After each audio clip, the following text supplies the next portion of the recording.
My name is Dr. Veronica Ajewale. I am the Director for the Community Engagement Core of the Center for Biomedical and Minority Health Research here at Texas Southern University.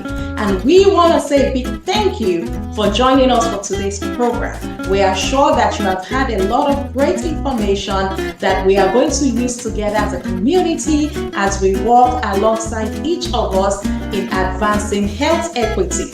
Please complete our survey, engage with our vendors, engage with our exhibitors, and do not forget to continue to follow us on all our social media handles. You can find us on social media pages at CEC Southern U. We hope that you have an incredible time engaging with us for the rest of today's program, and we hope to see you at our upcoming events. Thank you for joining us, and we look forward to seeing you again.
right. Good morning, everyone.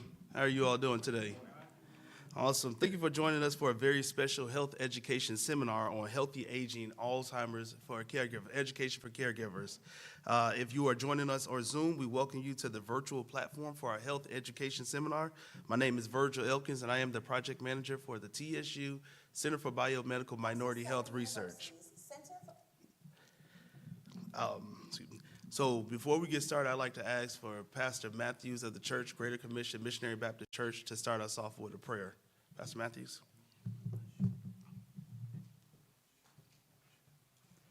Amen. Let us bow our heads. Oh, gracious Father, in the name of your Son, Jesus Christ, our Lord, our Savior, our Redeemer. Father, we come at this moment, at this time, thanking you for another blessed day. Father, we want to thank you for this event on today. We want to thank you for the information that will be given out on today. We want to thank you for all that will stand, Father, and speak on this program on today, oh God. Father, we pray that you would open up our ears, oh God, Father, our hearts, oh God, to receiving of that which will be spoken. Father, we thank you for the event coordinators. We thank you for all of those who have come together to make this day is what it is, oh God. Father, we give you the honor. We give you the glory. We give you the praise. It's in Jesus' name we pray. Amen. Thank you, Pastor Matthews. Before we get started with the agenda today and go through the introductions and introducing our guests, I want to first start off with the introduction to our video, or excuse me, to our program with the introductory video.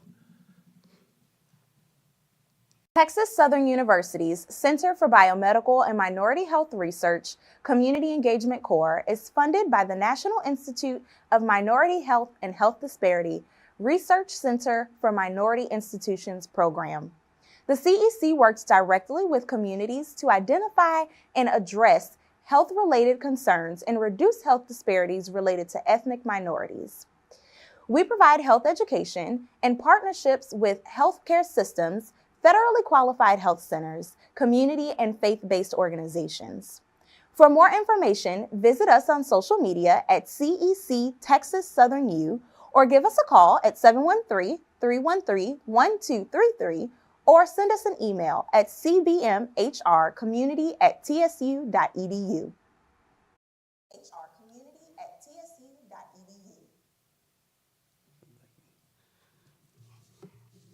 So before we get started with our presentation today, I want to introduce you all to Dr. Tyler. She is from Texas Southern University, our College of Pharmacy and Health Sciences, and she'll be going over a research initiative that she does have going on that she wants you guys to interest in.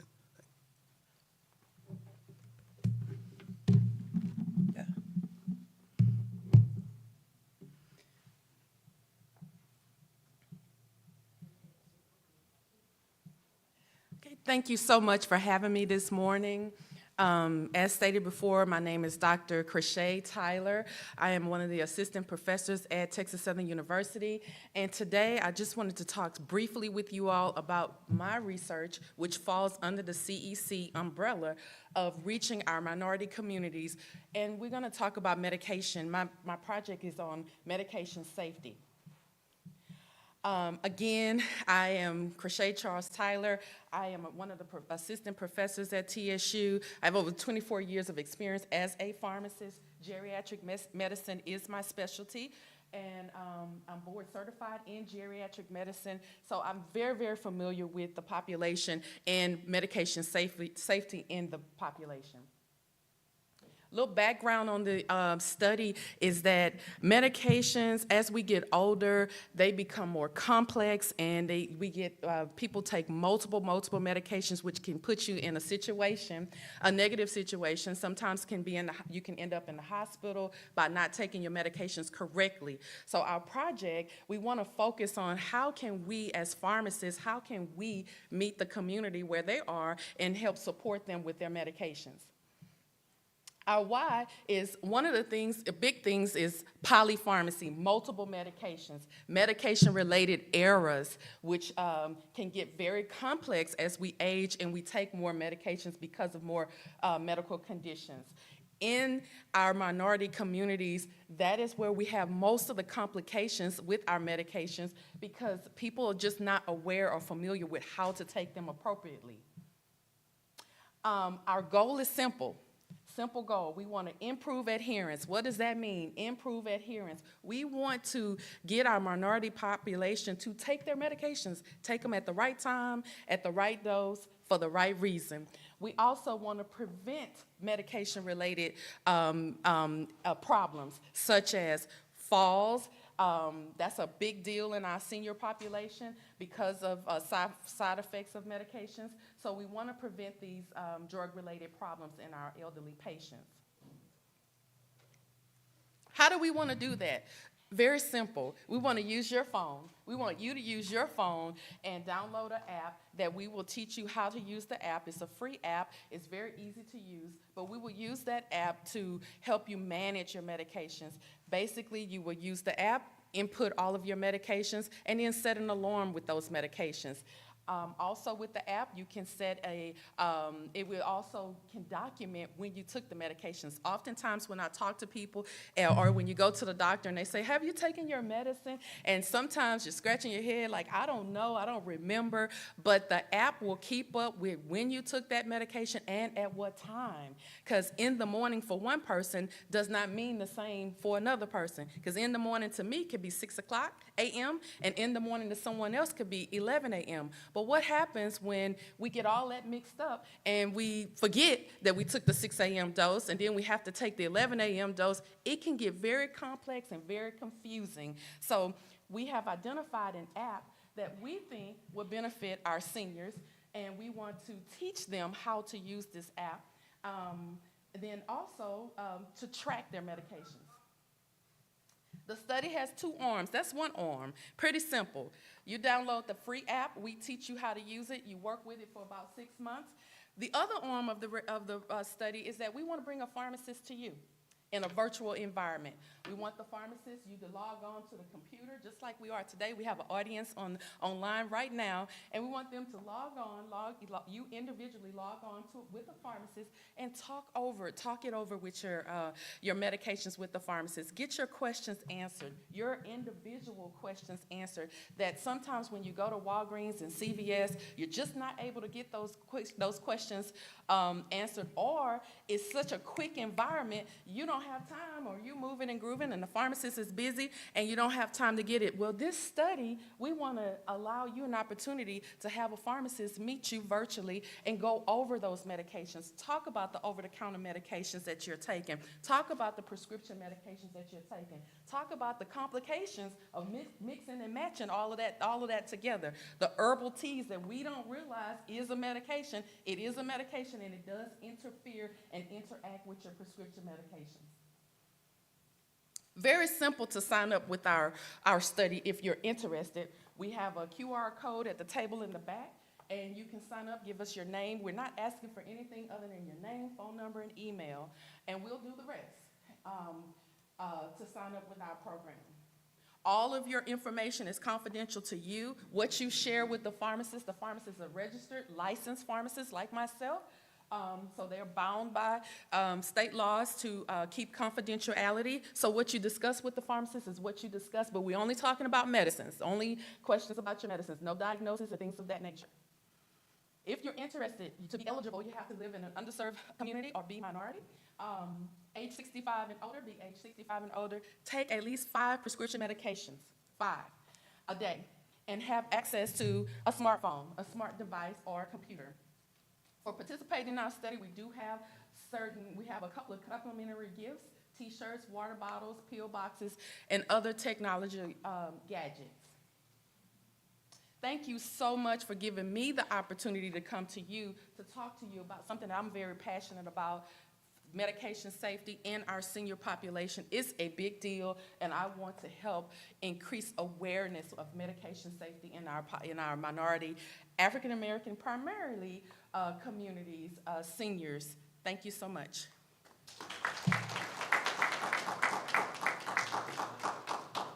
Awesome. Thank you so much, Dr. Tyler. And if you want more information, there is a table set up in the foyer there for you to get more information from her program. Okay, so our agenda today includes the welcome and introduction of the collaborators as well as the guest speaker, followed by a presentation from Mr. Jorge Olvera, who serves as the Director of Diversity and Outreach at the Alzheimer's Association, Houston and Southeast Texas.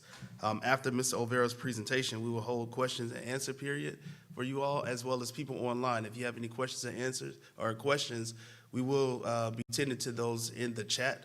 We have someone that is directly connected to that right now as we speak. And then at the end, we'll be hearing from Dr. Herb Caldwell, who is doing an actual documentary on Alzheimer's in his family called the Mama Joe Project.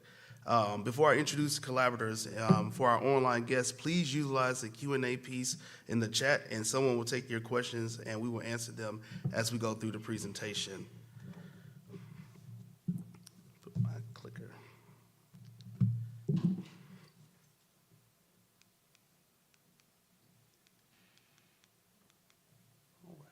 So first, I'd like to go ahead and start off, and we've met Pastor Matthews, but to give you a little insight on his church here, Greater Commission Missionary Baptist Church, under the esteemed leadership of Pastor Dr. Ronnie R. Matthews Sr. and First Lady Dr. Vercinda Matthews. I believe she stepped in. Dr. Matthews, or is she? Dr. Matthews, thank you. Dr. Vercinda Matthews stands as a beacon of faith and community in Houston, Texas. Located at 1725 South Victory Drive, the church embodies its motto, Greater Commission, where we are conditioned for the mission, which is found in Matthew chapter 28, verse 19, with a steadfast commitment to saving souls and living out the gospel beyond the walls. The scripture in Holy Church is deeply rooted in service, with a profound dedication to the community it ministers to, including Sunday school, Bible study nights, youth department, usher department, and more. It reflects its commitment to outreach and engagement. Other ministries in the church include the youth choir, young ladies praise team, mass choir, women's missionary, junior and young men's mime, deacons and brotherhood department, audio ministry, outreach ministry, and senior saints, all working harmoniously to fulfill the church's mission. Founded on February 26, 2004, Dr. Matthews of Greater Commission Missionary Baptist Church has experienced remarkable growth spiritually, financially, and physically. The congregation's steadfast faith and adherence to God's word have been instrumental in their journey. Recently celebrating 20 years of faith, the church attributes its success to faith, illustrating the transformative power of belief and community. And we'd like to say thank you to Greater Commission Missionary Baptist Church. In collaboration with Greater Commission Missionary Baptist Church, as well as Texas Southern University, we also introduced TOMAC, Today's Omegas Making a Change. Today's Omegas Making a Change, affectionately known as TOMAC, is an organization affiliated with the Theta Chi chapter of Omega Psi Phi fraternity, and is under the leadership of our President, Mr. Rosh Hanley. Is Mr. Hanley in the audience today? Okay. Mr. Rosh Hanley, thank you, Mr. Hanley, a highly respected member of the community.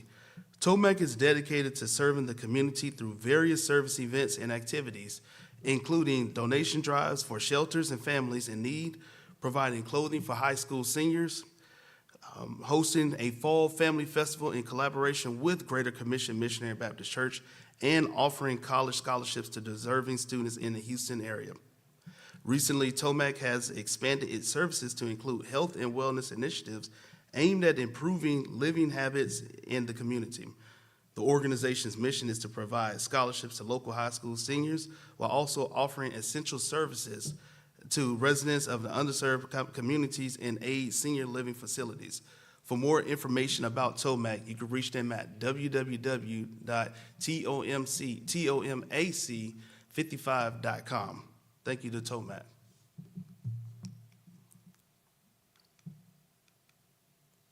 We also like to say thank you to our sponsors, which are Aflac, Walmart, as well as Aetna. We also like to say thank you to our leadership team in the Community Engagement Corps, the leadership in the College of Pharmacy, and then also as well as the Texas Southern leadership team.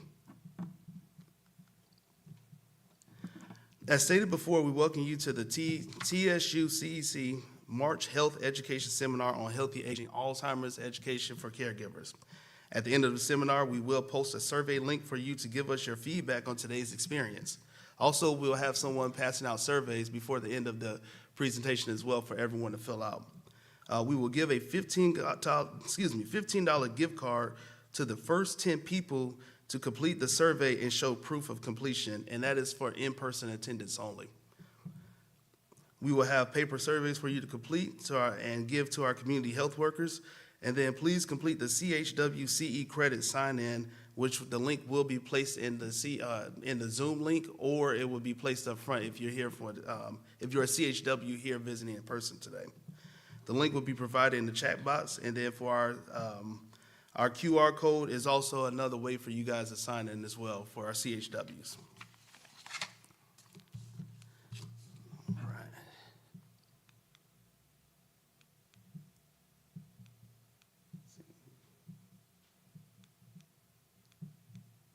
We'll cut down time real quick, and I'll just go over here and move it.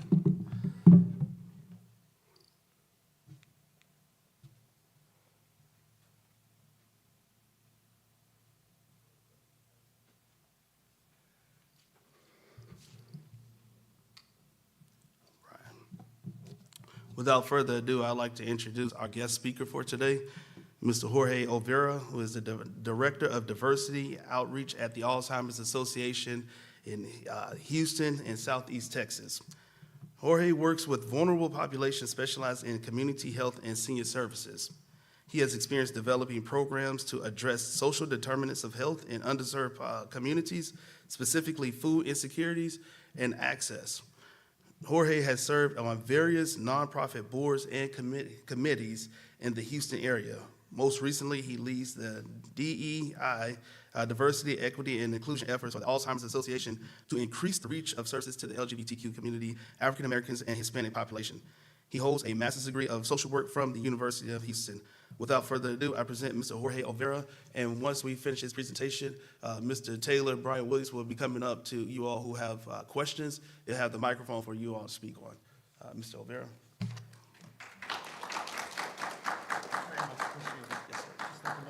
Yes, sir. Fantastic. Let's start.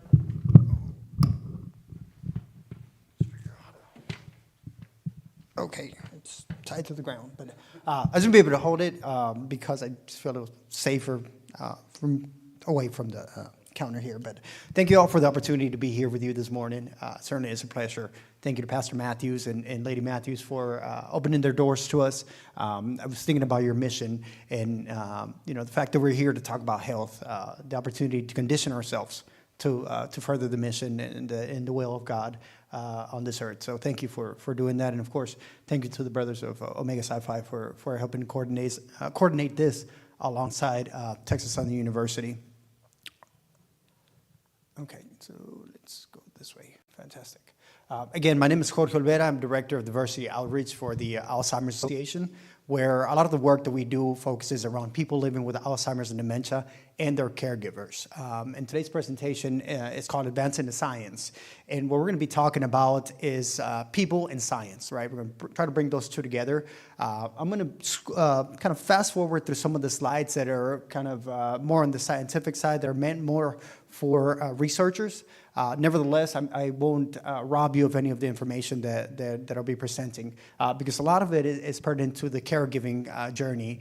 And near the end, I've also invited Mr. Eddie Oram, who is here to join us. He is a volunteer with the Alzheimer's Association and can speak from a caregiver perspective on what it's like to caregive and kind of the journey of caregiving for someone living with the disease. Again, our work at the Alzheimer's Association is about people and science, right? And people, that means me, and that means you, and that means everyone in this room, everyone watching us online. That's what people are. And science is addressing the disease, right? Addressing the disease in the clinical space, learning about the disease from one another in order to better serve one another. And so it's not just clinical science in terms of what's happening in the brain, but it's clinical science in terms of how can we better care for one another, the social science piece of it. So again, the Alzheimer's Association, our work is about people and science. This is kind of how we're going to be spending our time today. Again, I'm going to skip through some of the slides that are kind of very clinical, if you will, but I am going to highlight, what early detection and diagnosis means, and that's important to each of us because there may be many of us in the room who are sandwich generation caregivers, who are caring for an older person, a parent, an uncle or an aunt, someone that we love, but are also caring for children, right? You may also be caring for adolescents who live in your home, nephews, nieces, other folks like that. So we are caregivers in many different aspects, and today we're going to be highlighting why early detection and diagnosis is important, especially in that space where you may be a sandwich generation caregiver. Of course, I'm going to talk a little bit about the science, the latest advances in clinical trials, treatments, and lifestyle interventions. And lifestyle interventions is a very important one when we think about it demographically, when we think about it in terms of how that affects different communities. Earlier you heard that our focus or priority at the Alzheimer's Association is the LGBTQ community, African American, and Latinos. And so learning about our lifestyles is important because that helps us create interventions that can help reduce the risk of developing this disease. And lastly, we'll end on how you can get involved, as there are many ways you can get involved by giving just a couple of hours of your time a month, a couple of hours of time a week, or even a couple of hours of your time a year. You know, there are many ways for you to get involved and help us kind of advance the science and reach more people in our community.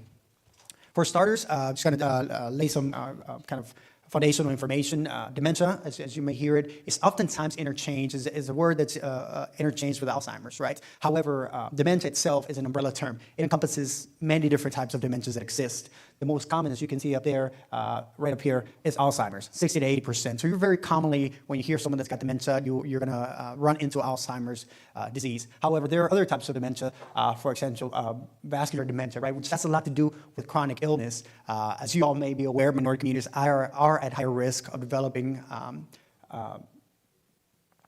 what's the word? I just said it. Chronic illness, like diabetes, hypertension, and so forth. Other types of dementias, Lewy bodies and frontotemporal dementias, are also happening just recently. Thank you. How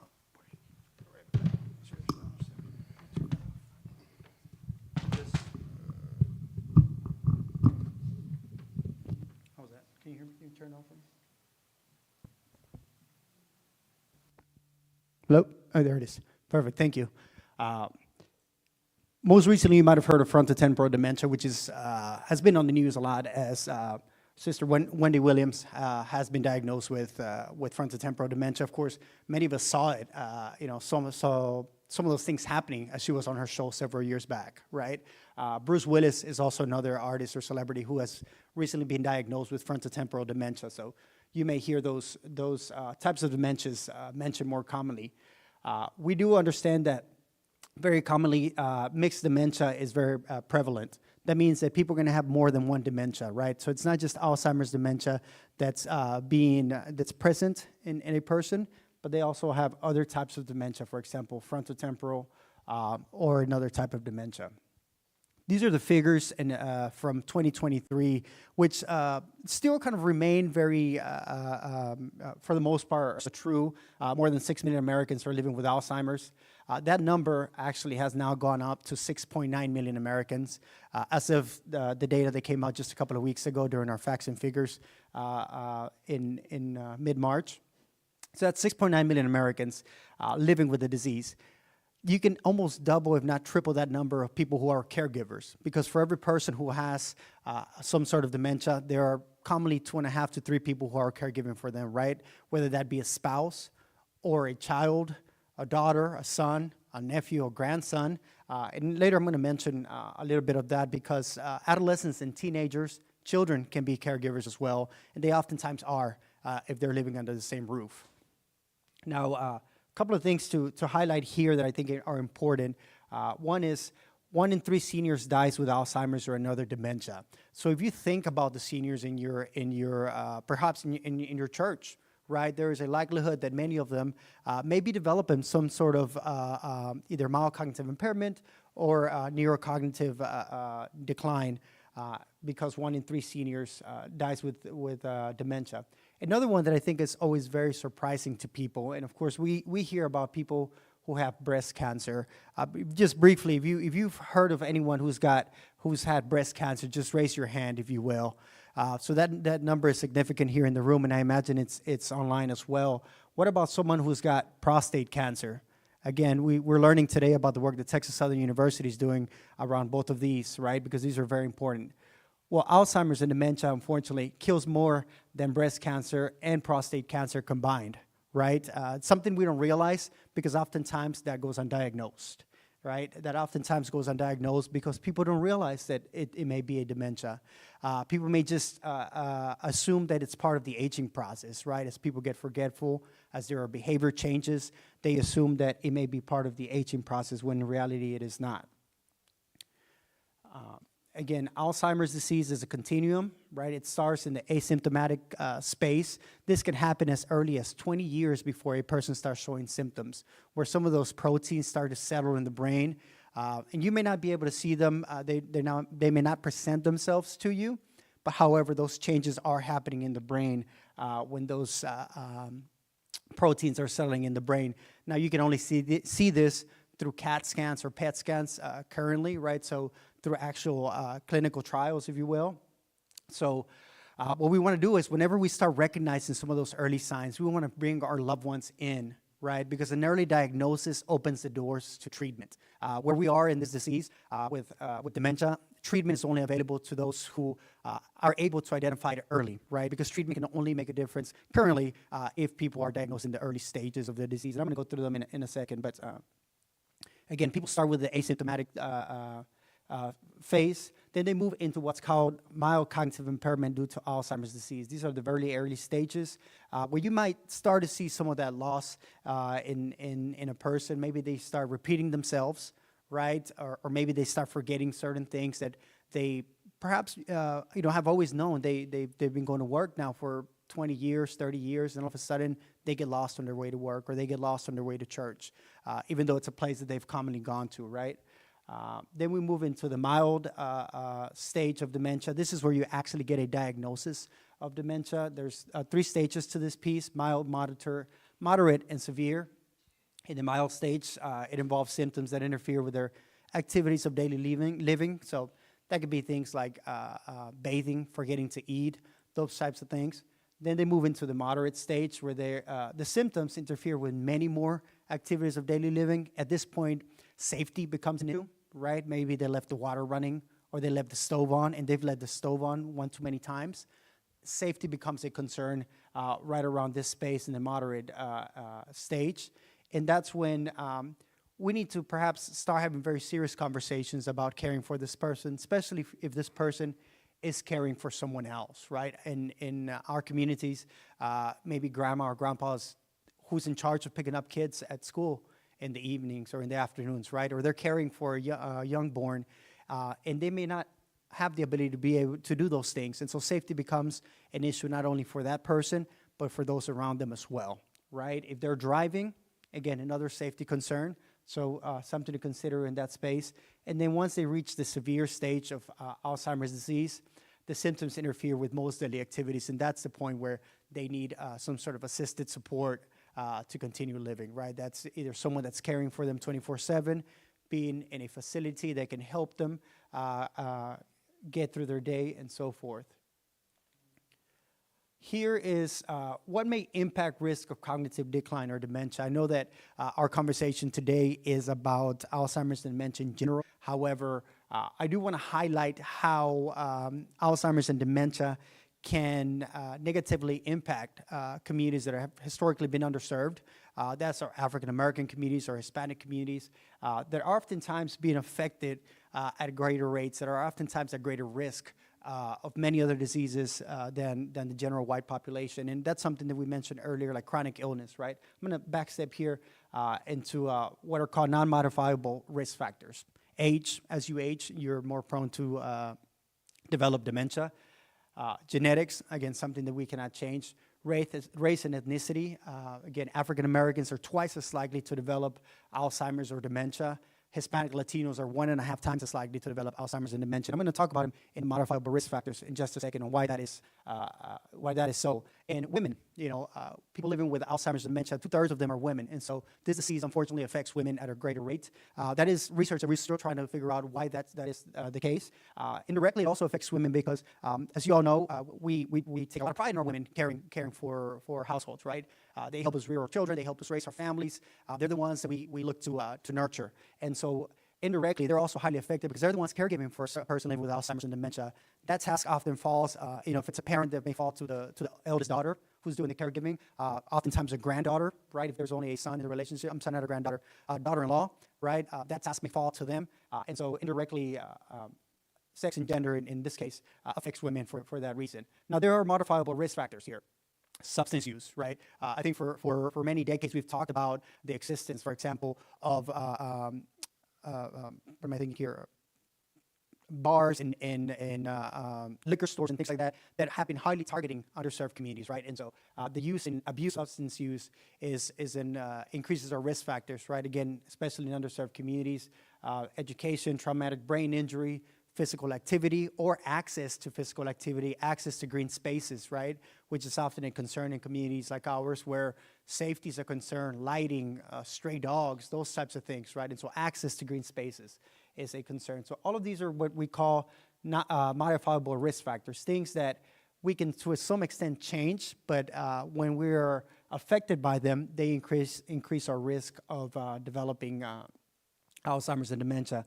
You all heard that I did some of my work in the past around the diet and access to healthy food, right? And so, again, something else that it highly affects us in terms of increasing our risk of developing the disease. And one that I like to highlight here is environmental and lifestyle factors.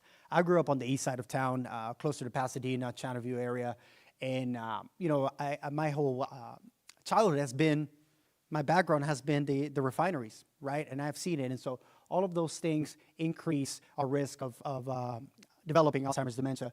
I don't know if there's anyone here from the Fifth Ward area. We've all heard about the environmental factors that have caused cancer cluster in the Fifth Ward area here in town, right? Again, modifiable risk factors that increase our risk of developing this disease. And these are all connected to one another. Let me check my timer here. These are all connected to one another, right? Social determinants of health may impact some or all of these factors. And social determinants of health is something that we talk about very often because they most highly impact our underserved communities than others. And there is a need to study all the risk factors from all angles, right? We can't say that simply because you eat healthy, you're going to be at a lower risk. That may be true. However, we need to address all of the risk factors, as some may affect more than others. I'm going to move here into the research piece, and I'm going to try to kind of fast forward through the research piece because I want to be able to talk a little bit about the caregiving part. I feel like that's much more important.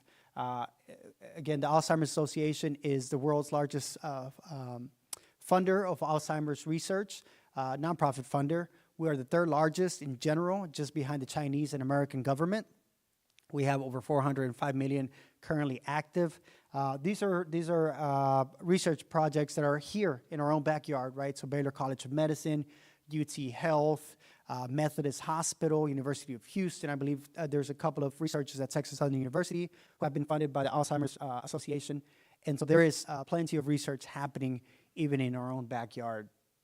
Additionally, we also advocate both at the state and federal level. As you can see here, from 2013 to 2023, we have highly increased the amount of money that has been allocated by the federal government to support Alzheimer's research and support caregiving for those living with Alzheimer's disease. And a lot of this is thanks to the advocacy work of many of our volunteers.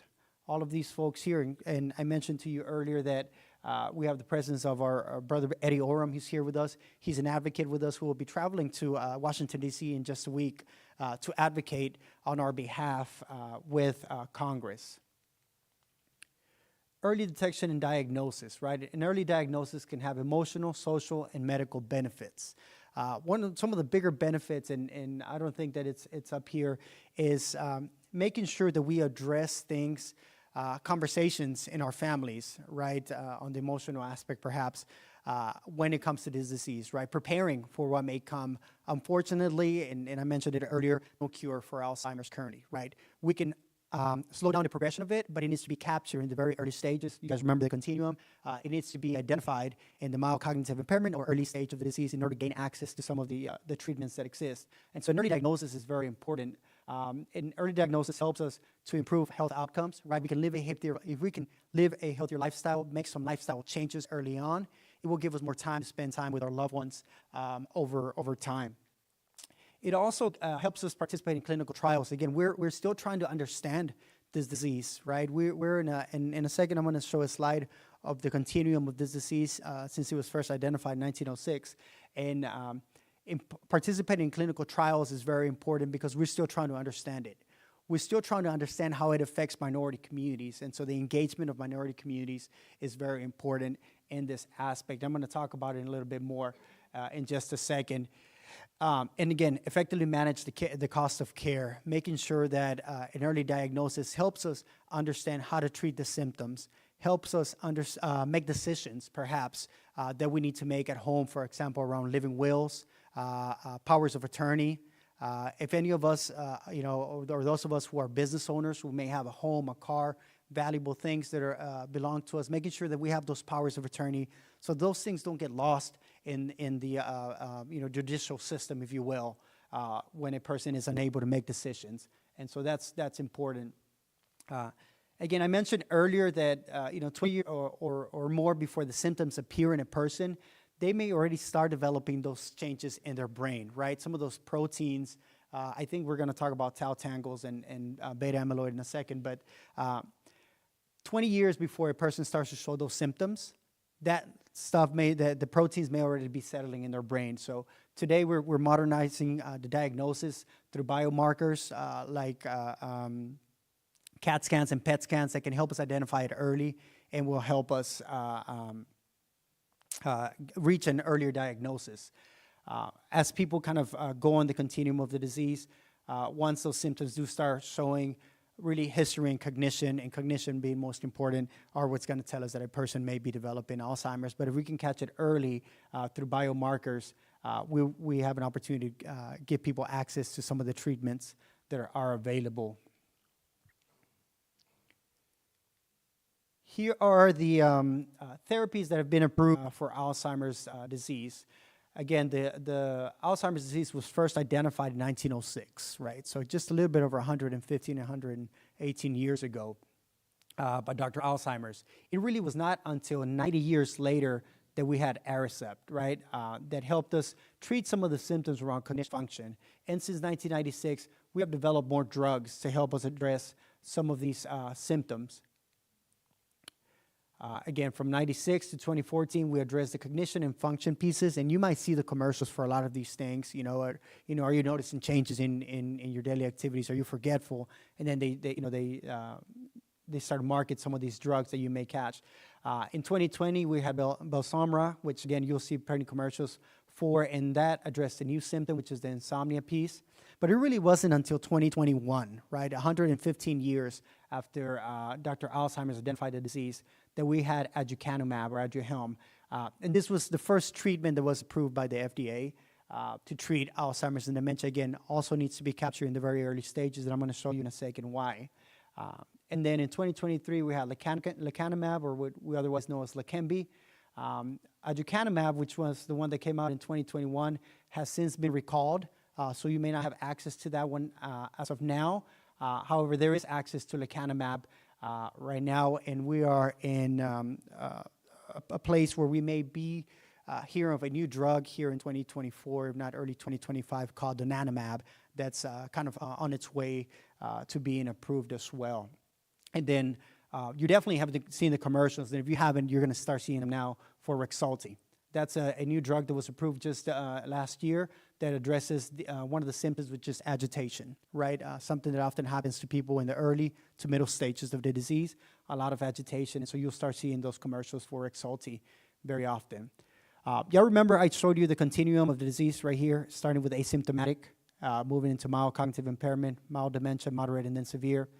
Well, if you look at the drugs and just kind of the intersectionality of these two, in the asymptomatic stage, there really is nothing you can, you can take, because you may perhaps not know that this is happening, right?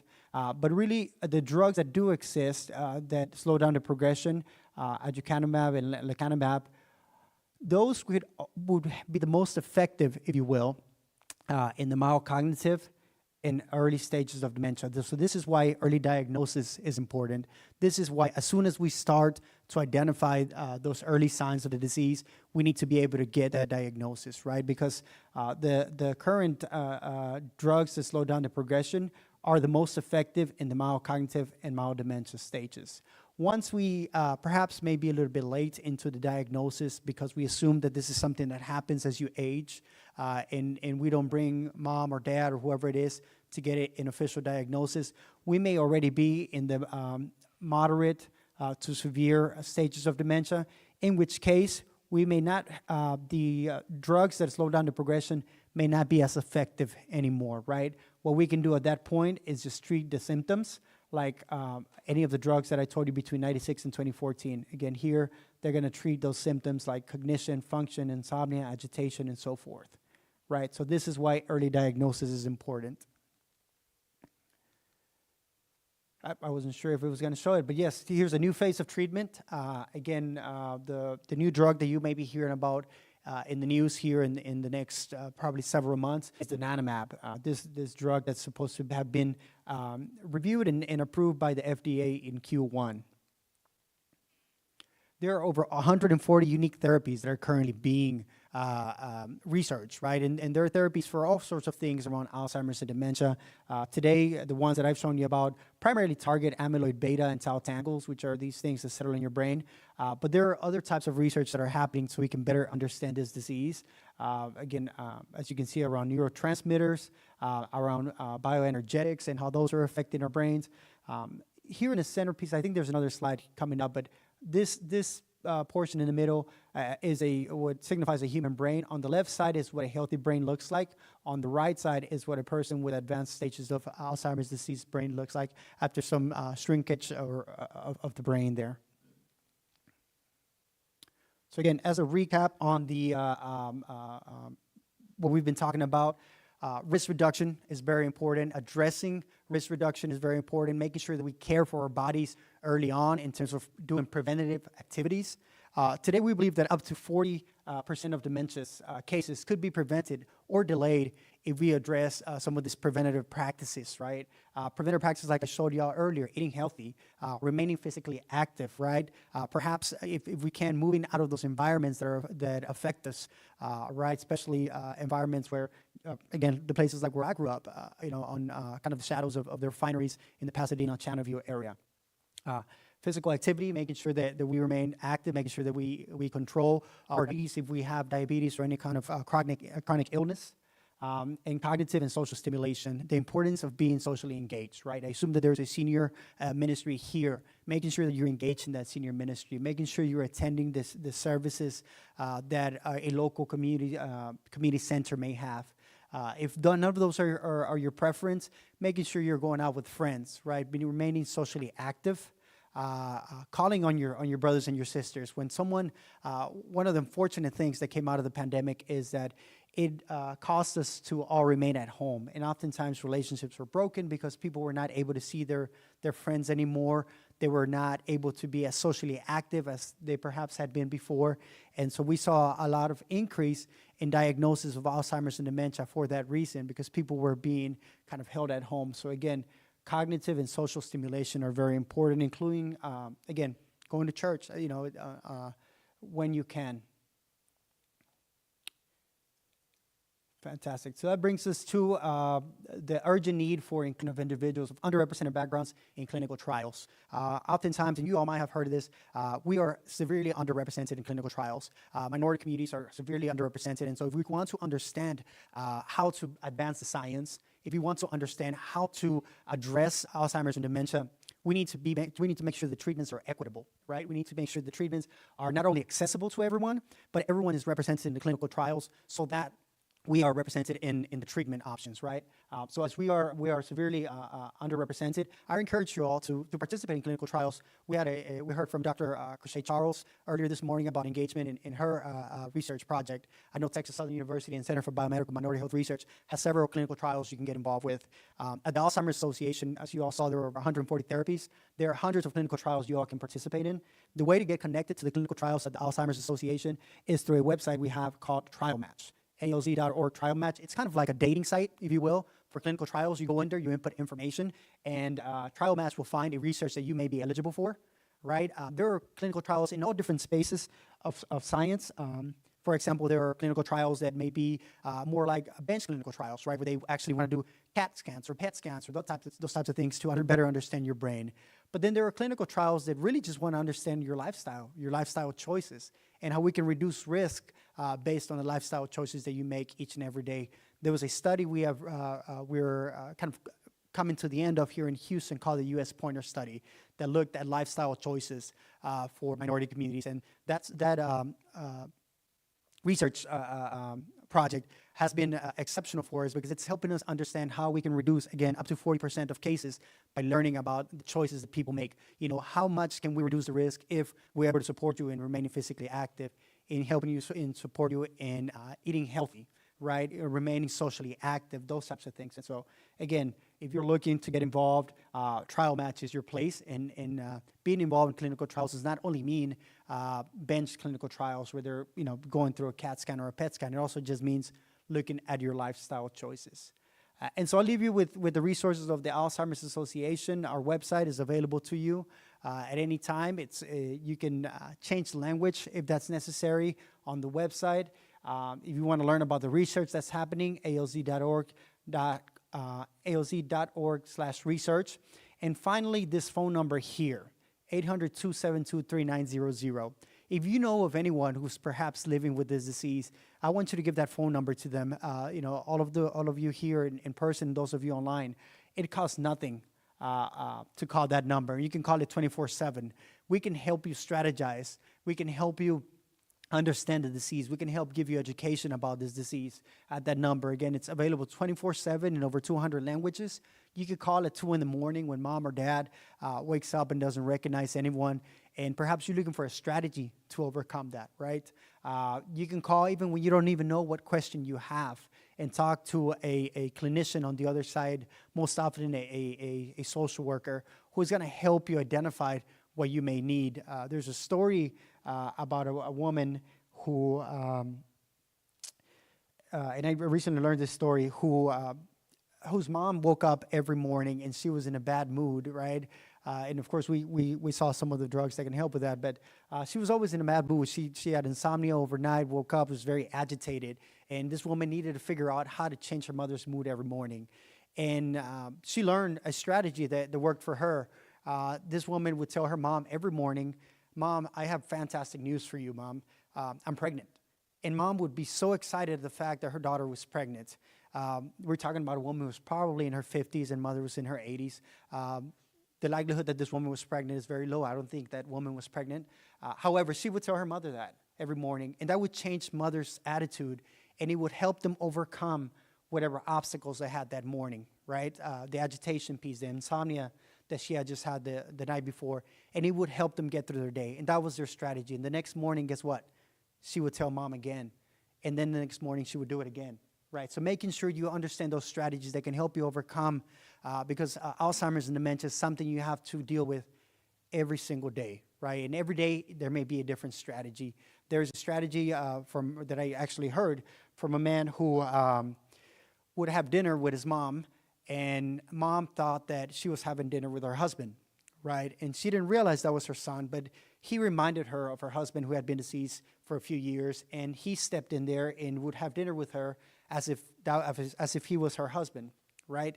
And that was the strategy that they used every single day so that we can get her to eat, so that we can get her to go through the end of the day, right? And then at the end of their dinner, the son would say to his wife, if you will, "Hey, remember I told you I have an event that I need to go to for work?" And he would excuse himself and go off to that event. He was, however, going back to his family, his wife and his children. But that was a strategy that worked, right? And so that 1-800 number is available to you because you get to speak to someone who's heard the cases of perhaps dozens or hundreds of other people and can help you strategize to overcome Alzheimer's and dementia day in and day out, right? That phone number is available, again, 24/7. At any time, there's someone there to help support you and to help you identify the strategies that are going to help you get through each and every day with this disease. I've got about, do I have a few minutes left? I think I've got about 5 minutes. And so at this time, I'm going to ask my colleague and friend Eddie Oram, who is a caregiver for both his aunt and his mother, to kind of share with us his experience and hopefully share some of those nuggets that I told you about, identifying strategies and how you get through being a caregiver for your loved one, especially as a male caregiver. I think that's a very important piece. So, Mr. Eddie Oram. Thank you, Jorge. Let me first of all say, giving honor to our Heavenly Father, Pastor, Lady. Let me say that the Alzheimer's Association has actually been a real benefit and support to me. I'm a retired educator. My goal was to be a part of the teacher retirement system, retired teacher system, go through that association. I built a classroom in honor of my father in Africa, and to go there and volunteer. Things changed when Alzheimer's knocked on my family door. And I have become a caregiver, as Jorge said, for my 92-year-old mother who's in assisted living. And I've actually moved my 91-year-old aunt into my home to be a caregiver for her. And I've learned so much about dementia and Alzheimer's. And I was fortunate enough to have one of those fathers who was a mentor for the community, a youth leader. I traveled with him as he went places. So I'm a product of what we do when we mentor young children. My father had an intentional conversation with me once when my grandmother was ill, and everybody assumed it was the duty of the daughter to be there. And he had an intentional conversation with me that we also have a role. So when it became time to be a caregiver, in fact, I didn't know the word caregiver. I just simply did what we did. My grandmother's moved in our home. My other grandmother would bring in young women who had complicated situations at their home. So it's always been a caregiving lifestyle without realizing it. I now know what early onset Alzheimer's is about. And I remember in 1985, my aunt was making phone calls to the family and would repeat herself. And my aunt was an aunt before she was a parent, a mother. I was the first child, just as I was an uncle before I was a father. So my niece is my first child. So I began to take the phone calls from my aunt just to kind of, and I was an at-risk enabler at the time as well. So I was trying to keep everybody else from having to go through the process. That's 1985. 1989, I moved to Houston. My uncle had recently passed away. He was a psychiatrist in town. My aunt still wanted to be involved with the medical wives associations. I knew there were some things going on. I didn't know if it was just aging. I didn't know it was personality issues. Nothing I was concerned about, but I just wanted to be there. So I was her plus one. So I would go out with her. And my main goal was to be there to cover if necessary, because I didn't know any other way. Now I understand what was really happening. Many years later, my aunt is the type who did everything right, from the eating, always physically active, always intellectually stimulated. In fact, when she moved into my home, my eating habits improved because she was eating the blueberries, the yogurt, the nuts, the fruits, the vegetables. I was not. I mean, I was at French's, okay? So I actually lost about 15 to 20 pounds after she moved in because I began eating like her. Now that I'm in one of the research studies, I realize that's what we do. And I am monitored in one of the research studies. I do my 10,000 steps a day. I have to note which foods that I'm eating on the good list, the bad list. I have to also do brain exercises. And because of one of the research studies, I've had the PET scans, I've had the MRIs, and I used to jokingly say around Jorge, that I can count to three. I'm not very smart, but I can count to three. Grandfather had Alzheimer's. Aunt has Alzheimer's. I'm the next generation. I no longer have to say that because with the PET scans and the MRI, I now know that I have the risk gene. I have been diagnosed with MCI, mild cognitive impairment. So I have the opportunity to actually do these things, to become healthy, to actually have those conversations that we many times wait too late to have. So my children, I talk about future plans, what we would like. I realize that I'm in a home with 4 sets of stairs, a rooftop deck. That's not an aging-friendly home. So I have to decide now how I'm going to change that lifestyle. Now, my loved one is very fortunate. At 91, she goes up 3 flights of stairs. I hope I have her genes, but I can't take that risk. So I have to make those changes. We talk about different behaviors. My aunt was the church pianist, was a school board trustee, ran the Chamber of Commerce in her hometown, and she began having changes, but her intellect is there. Her memory's not there. People were covering for her, helping her out. We had loved ones. And one day I was going to visit her when I realized, actually, someone was trying to tell me about some problems. And I asked, should I be concerned? They said yes. So I began going down looking for an assessment that we could get involved with. And on one of those occasions, a good friend of my father's deceased now, asked me to come by his house before I saw her. I said, okay. I go to his home. He then says, well, let's go down to Vi's home.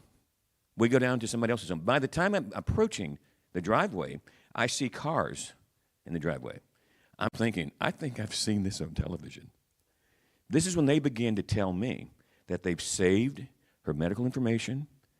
They've been taking care of the medical information and legal information because they understood there were some complexities in my family. My aunt has a son and a daughter. I actually had to remove my aunt from her daughter's home to get care for her into my home. And the community kind of knew I was probably going to be the next person, so they saved the information. And I can't ask to be more blessed than that, to have someone who loved my aunt that much to make sure that when it came, when I could make these changes, I had all the information I needed. She thinks in terms of, and very creative, very inquisitive. And so I've had to learn patience. She wants to know the time, the date. Is it morning? So I found this great dementia clock that tells you the time, the date. Is it morning? Is it dawn? The year, the month, and we love it. So we have set up structures to help each other. When she asked about the day, I had to learn that it's no longer about my reality. And as a male, we believe in reality. This is the truth. We believe that we can resolve issues. Alzheimer's is something that you can't resolve. So when she used to think that, is it Sunday, I finally learned Sundays are good days. So let's plan our Sunday meal. It was easier for her, easier for me. And we live day to day with agitation. I have been raised by very strong women to the extent that someone who's strong does not intimidate me, so I'm fortunate there.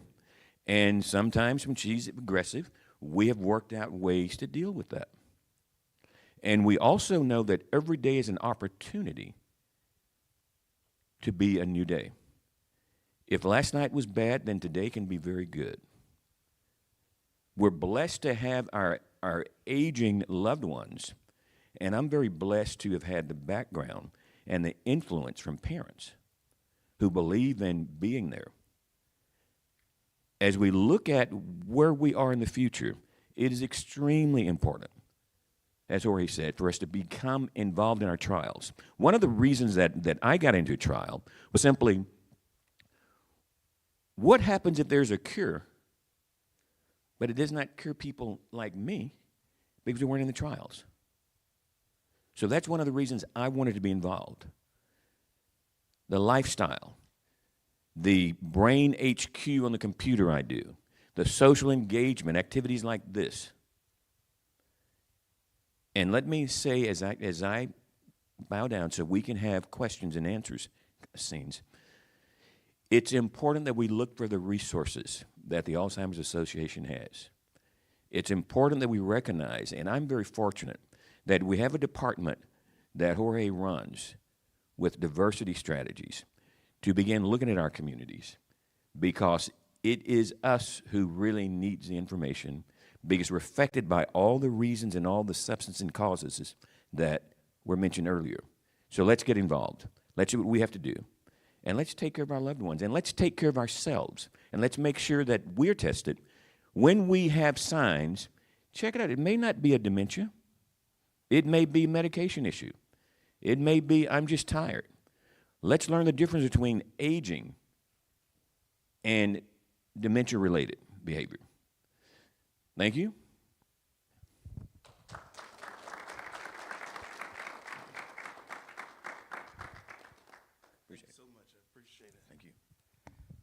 right. Thank you for that. Mr. O'Bara, if you come back up so we can do question and answer. Do we have any questions in the audience here? Okay, Taylor.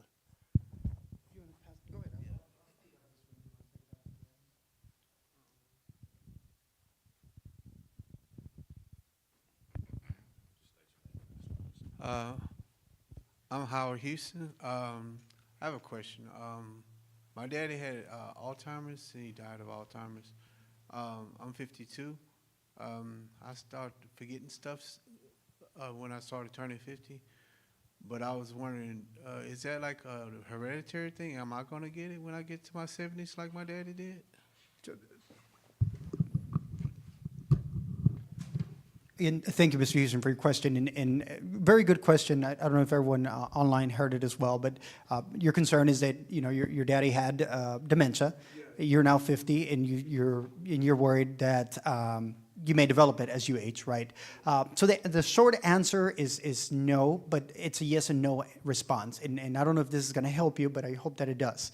One, Eddie mentioned the risk genes, right? And so in some families, there are some risk genes that have been identified that can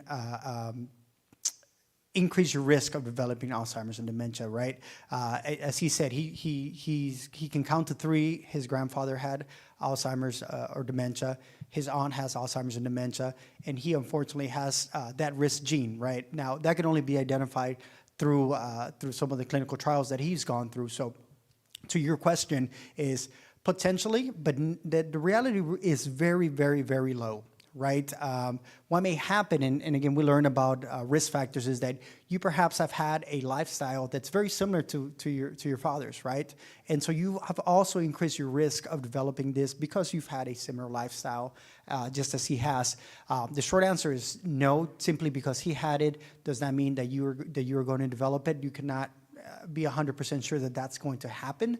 However, the likelihood of it is, could be caused because you have similar risk factors as he may have had, right? You've lived a lifestyle perhaps similar to the one that he may have led. So again, the short answer is no. However, there are some risk genes that are passed on in some families, not all families. And again, that likelihood is very, very, very low. So it would not be something that I would be extremely concerned about. And Eddie, you have a comment as well? Yes. I think it's important that we know that since you have the information that you have, we should all do the same things whether we know or not. How we eat, how physically fit we are, how mentally stimulated we are. And there are people who may not want to know if they have a risk gene or a deterministic gene. But if you don't know, that's okay too, because you still want to do the same things that I am doing that I know. So be involved in trials and just take care of yourself, because that's all you can do at this point. And to keep a watch on what you're saying is as behavioral issues that's causing you to wonder about your memory. And talk with your physician. You took the kind of thought out of my mouth, but talk to your physician. I think that's, having a mini mental exam, perhaps, the next time you attend your local physician for your annual exam, making sure you mention these concerns, right? Because again, early detection is the door to diagnosis, and diagnosis is the door to treatment, right? And treatment is the door to more time with our loved ones, or addressing the symptoms, right? And so if you have some of these concerns, again, the first place you want to have that conversation is with your primary physician, and perhaps seek a diagnosis if there is one, or just better understand, what may be happening, because it could just be some kind of cognition issues, as Eddie mentioned. Perhaps you're just exhausted, right? You work 60, 70 hours a week, and perhaps that's why you're tired and you forget some things, right? There could be a myriad of things that can happen. We talked about vascular dementia, which is something that happens to people who have chronic illness. That may also be a cause, right? So again, a conversation with your primary physician is the best place to start. Thank you, Mr. Houston. There's a question.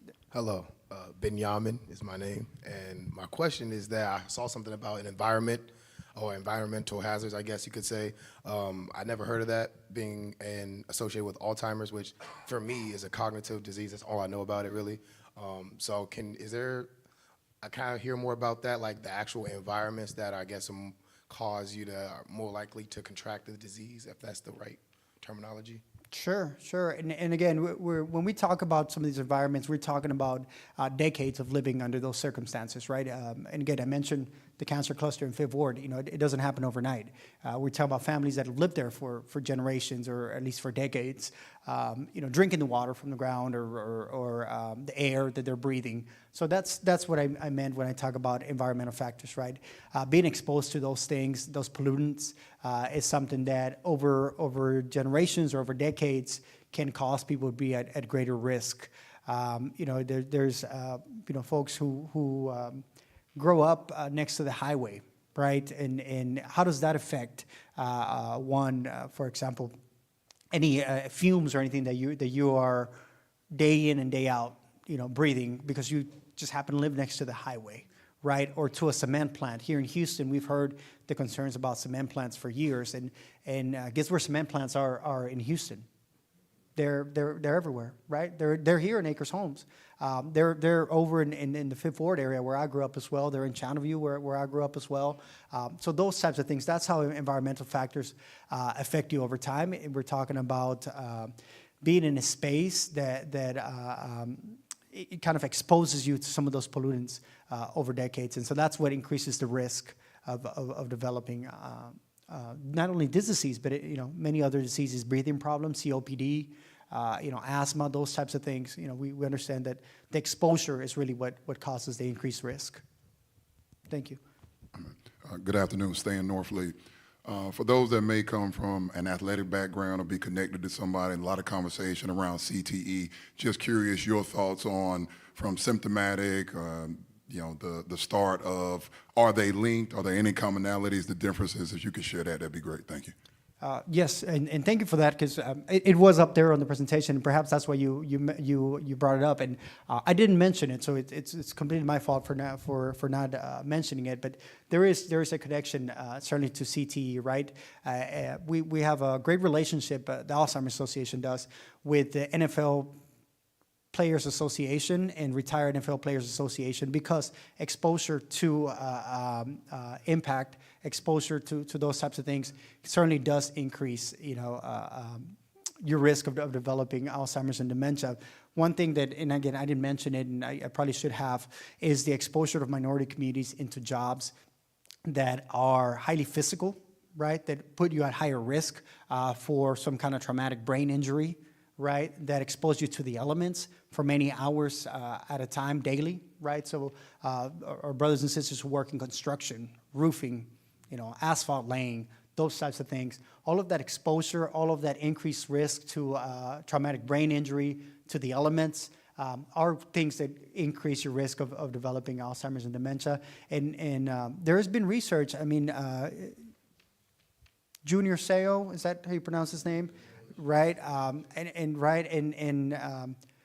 why he had some, you know, mild cognitive impairment, you know, before he unfortunately, you know, left us. Other players, right, and CTE is connected to many different things, right? It's connected to Alzheimer's, dementia, and increased risk, suicide rates, again, because of the traumatic brain injury. So there certainly is a connection.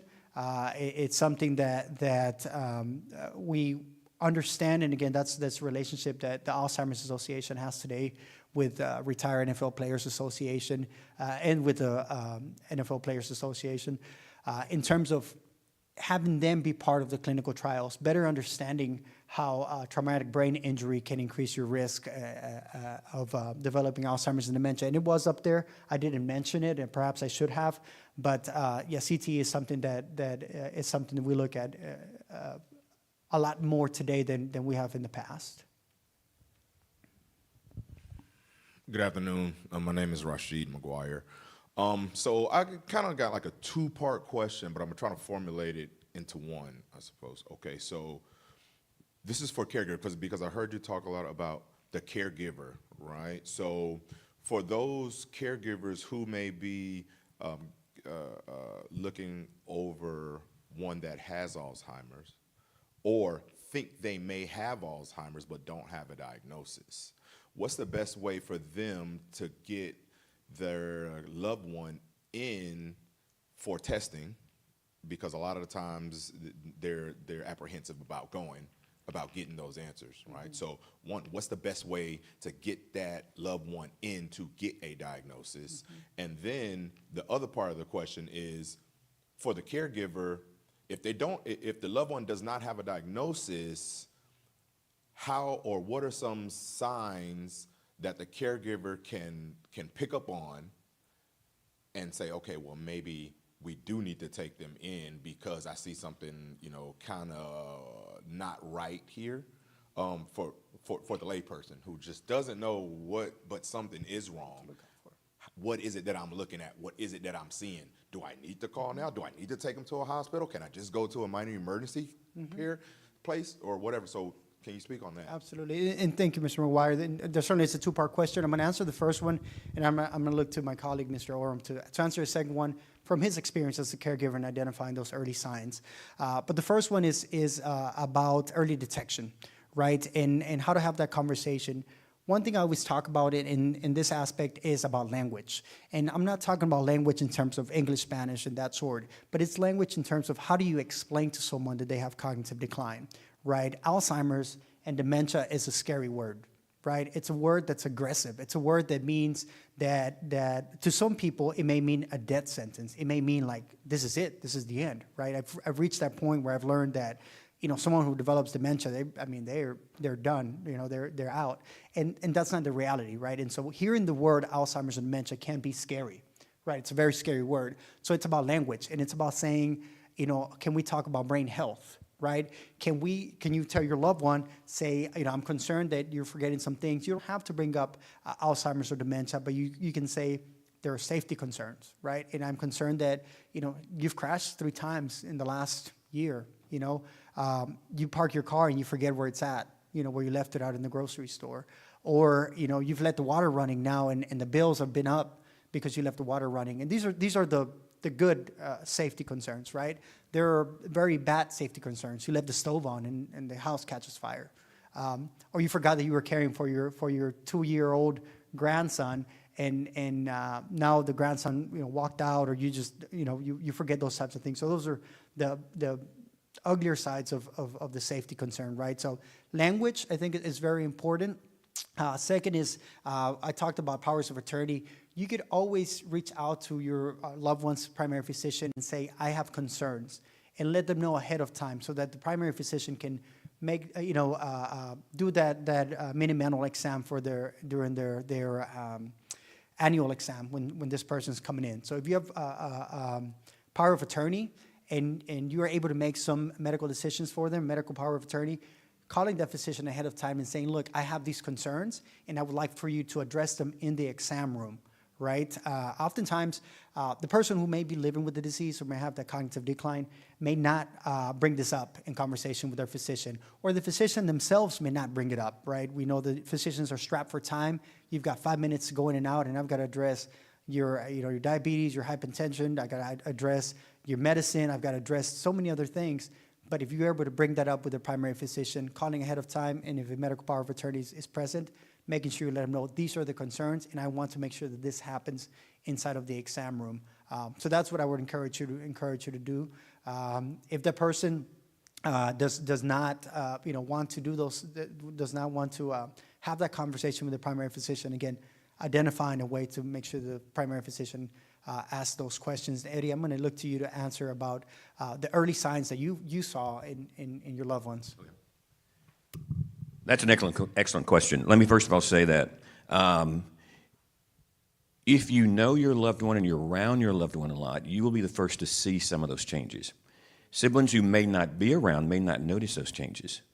So you want to make sure that if you begin seeing things, whether it's a favorite recipe that your loved one always made and they forget something in it, all the kinds of things that Jorge said, when you notice those changes, might be 10 different signs that we talk about the Alzheimer's Association.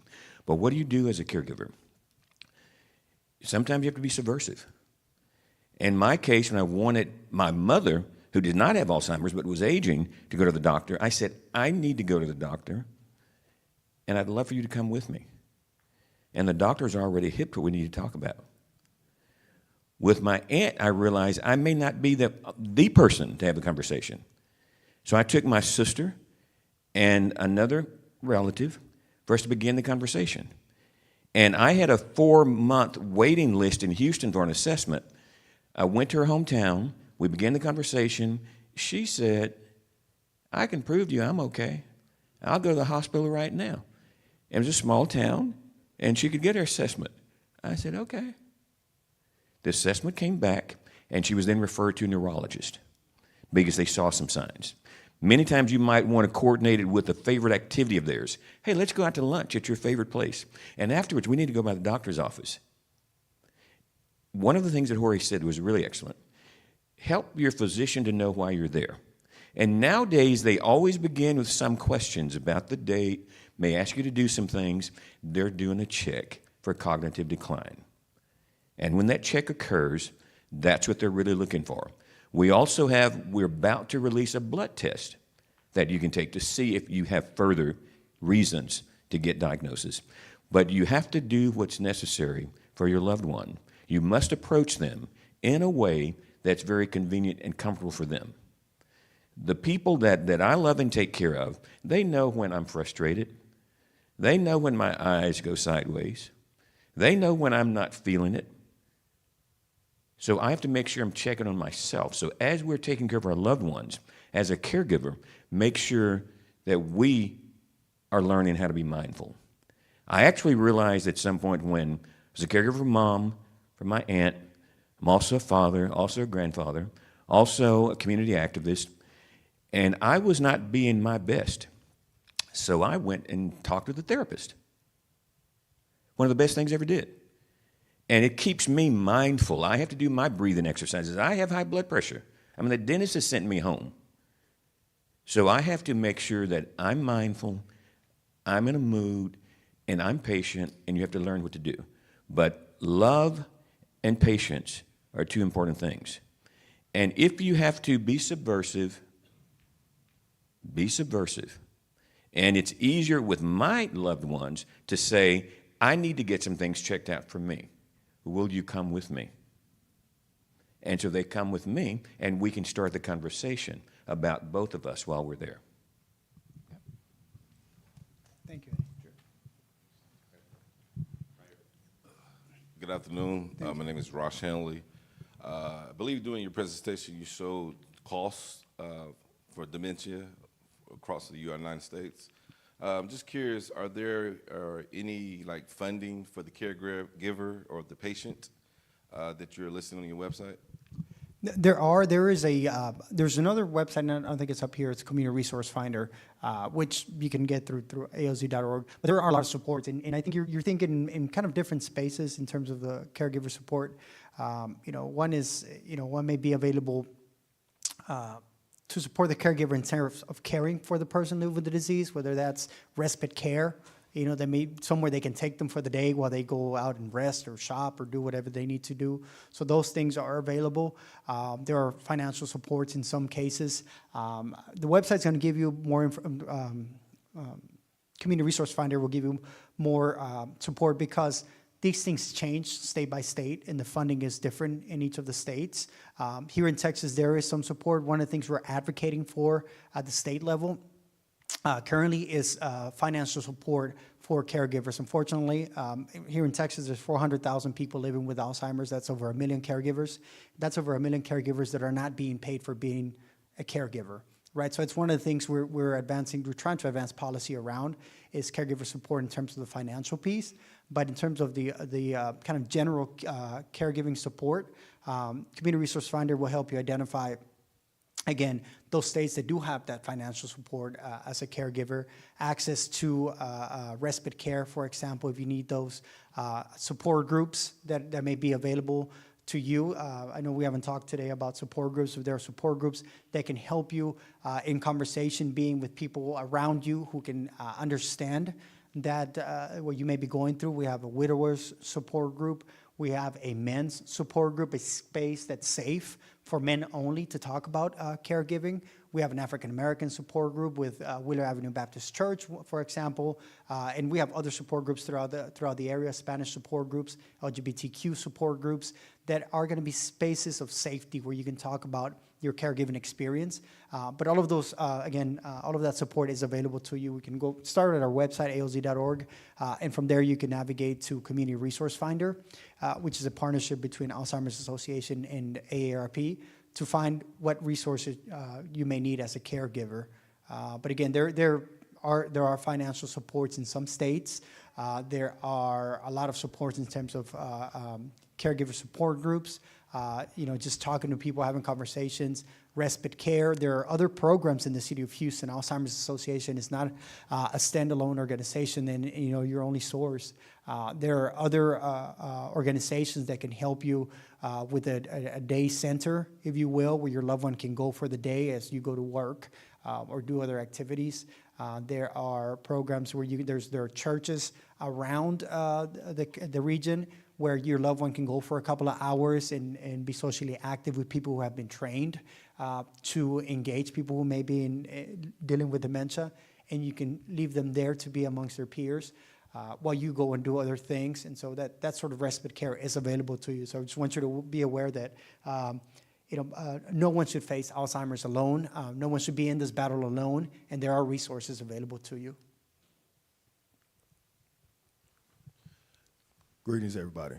My name is Brent West. I want to say maybe about two months ago, my father passed from Alzheimer's dementia.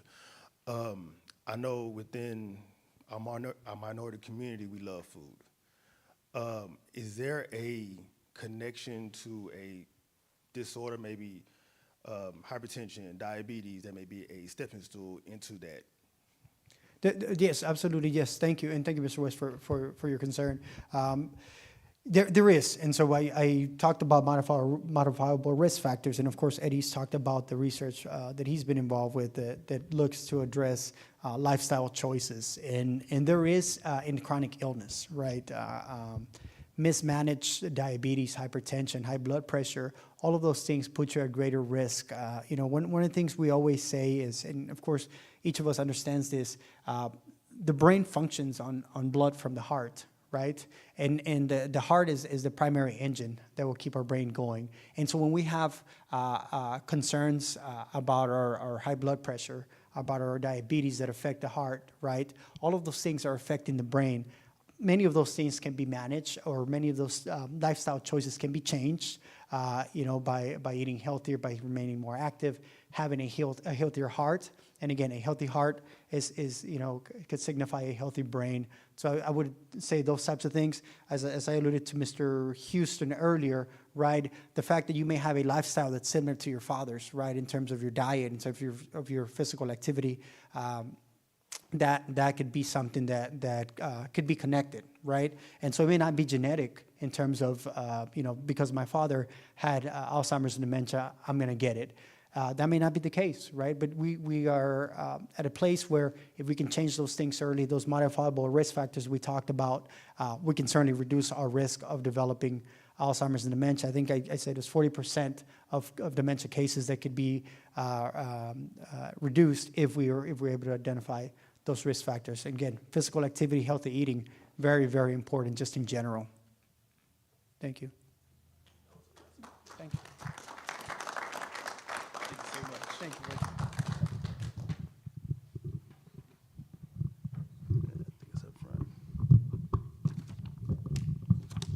Okay, thank you guys. We really appreciate that.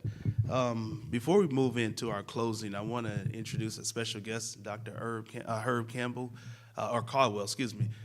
He is the director as well as CEO over Mama Joe's Project, which is an in-depth documentary on his mother's journey into Alzheimer's and dementia. Without further ado, Ms. Dr. Caldwell.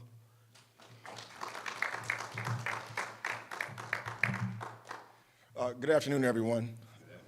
I certainly don't want to be the person to keep you from lunch, so I want to be brief, but thankful for the opportunity to be here to share. I mean, where do I start?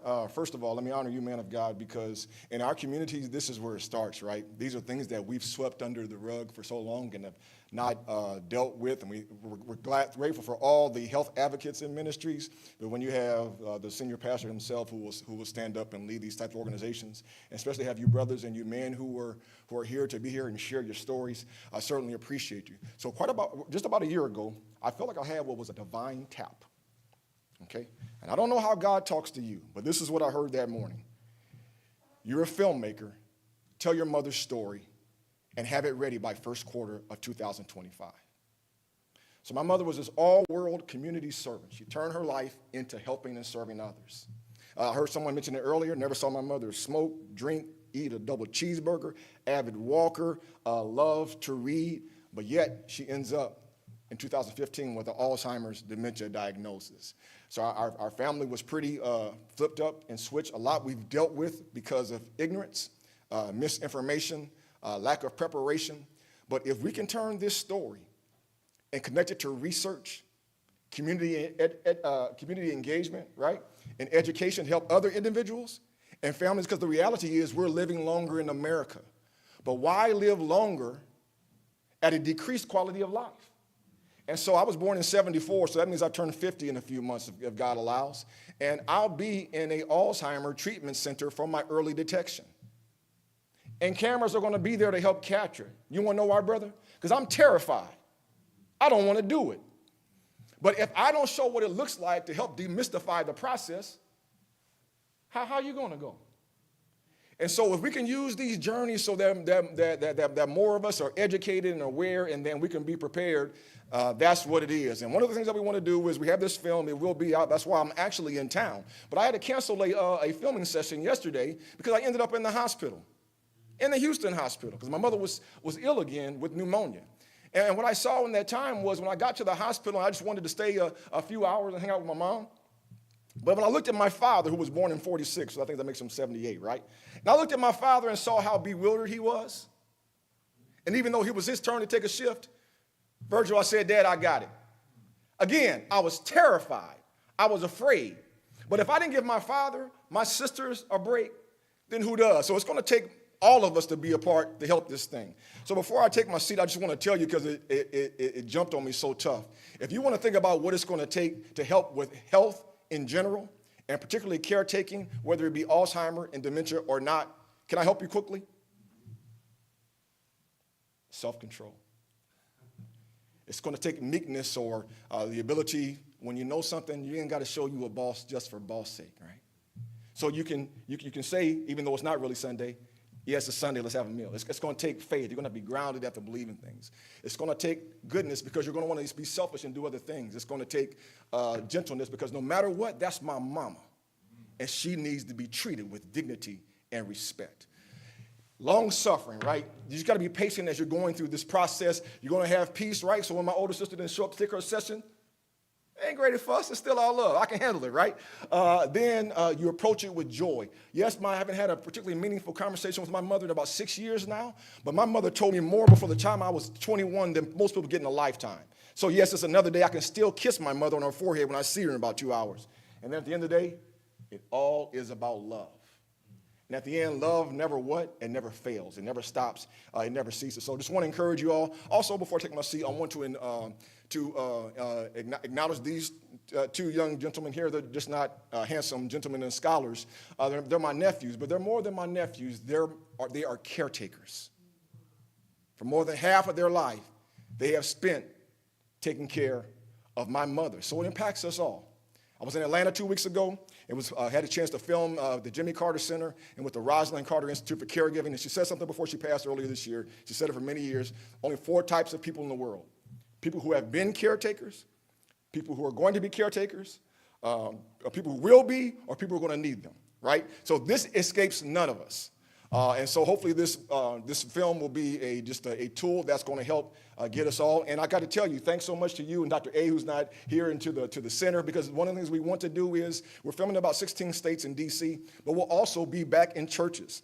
We'll be at colleges and universities, community centers, with people who are in Greek letter organizations, having these community engagement forums so we can leave here more educated and impacted than we can. I'm sitting here, I'm walking out that door, sir, knowing more than I did when I came in, feeling more encouraged than I did when I came in. So appreciate you for the time and just encourage you to walk forward one day at a time. Thank you so much.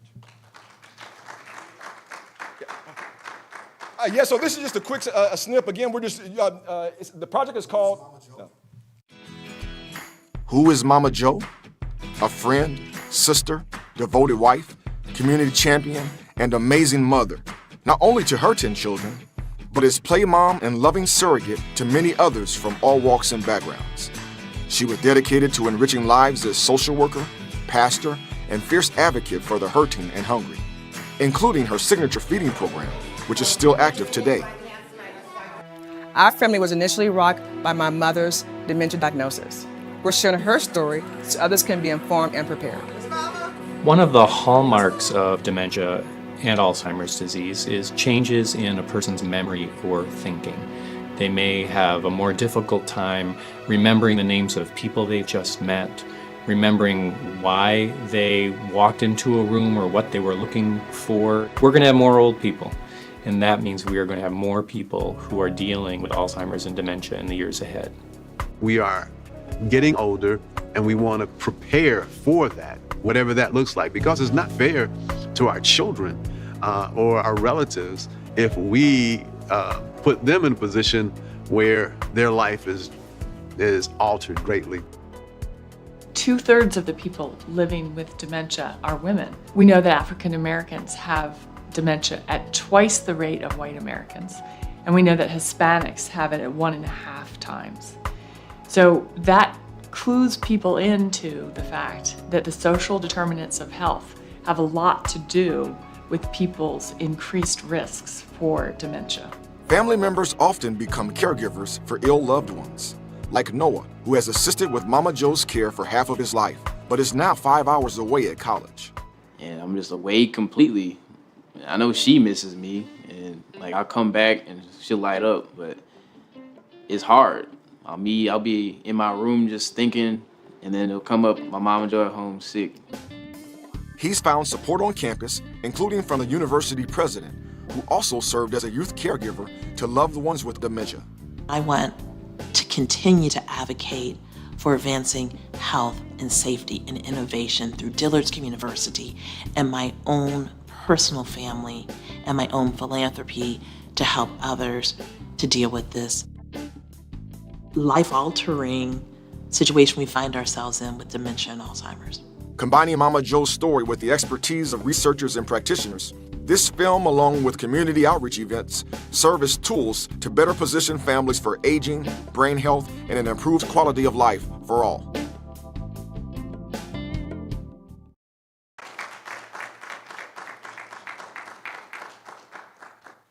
All right, everyone, we are at the conclusion of the program today, so I hope you guys feel empowered and motivated and will leave here with more information than what you came in.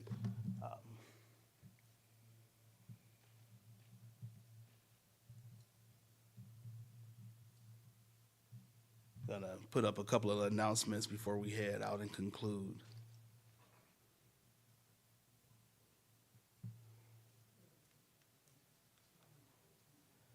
All right, so thanks for joining us today for our March Health Education Seminar. As stated before, it's my hope that you depart the church inspired and equipped with information to assist your loved ones through the journey of Alzheimer's or dementia. Before we leave today, I have a few announcements about our upcoming health education events and outreach. So in just 3 weeks, we'll be hosting our annual clinical research and engagement. Now, you heard from a couple of the speakers today that clinical trials and research is extremely important, especially in the African-American community.